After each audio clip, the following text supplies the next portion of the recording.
ሰበር ዜና የላሊት ዜናችን እንደቀጠለ ነው። ላይክ ሼር ሰብስክራይብ በማድረግ ቤተሰብ አዳዲስ ዜናዎች ነው ወደ እናንተ የምናመጣበት ቻናላችን ነው ማለት ነው።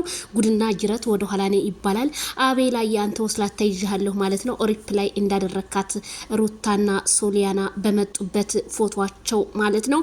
ይገርማል። አቤላ በአሁን ሰዓት ከሄርሜላ ከረሜላ ጎን እንደመቆም እዛ ይሄክ ሪፕላይ ታደርጋለህ። አያም ሶሪ አባውት ምን እንደምላላቅም አቤላ ግን እየተቀየ ነው እና ሩታ በሌሊቱ መልእክቷን አስተላልፋለች ማለት ነው። ምን አለች?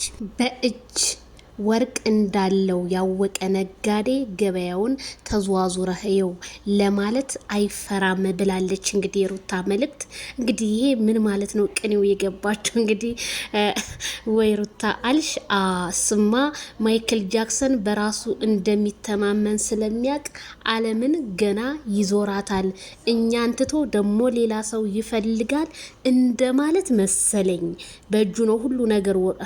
ሩታ ግን ወይስ ቤት ያለውን እቃሽን አልሰጥም ልትይ ነው? ወርቁ አንቺ ላይ ስለሆነ እኔ ወርቅ ነኝ ዞር ዞር ብለህ አልኩ ለማለት መሰለኝ ሩታ። አረቴ ሩታ ይሄ ቅኔሽ ግን ምንም ሊገባኝ አልቻለም ማለት ነው። እንዴ ቤተሰብዬ እንደዛ ነው ቅኔው ግን የሚሆነው።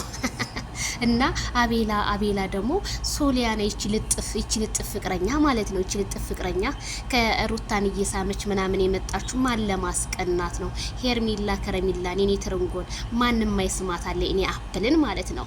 አይ ሩታ ጥሩ ነው። ለዚህ አቤላ ግን እኔ እንጃ ሸርተት ታለ ቦታ ከመንገዱ ስፍራ ምን ያደርጋል ያለ ሰው ቢወዱ ብያለሁ። አቤላዬ ይድረስልኝ ይሄ መልእክት ለአቤላ ማለት ነው። እዴ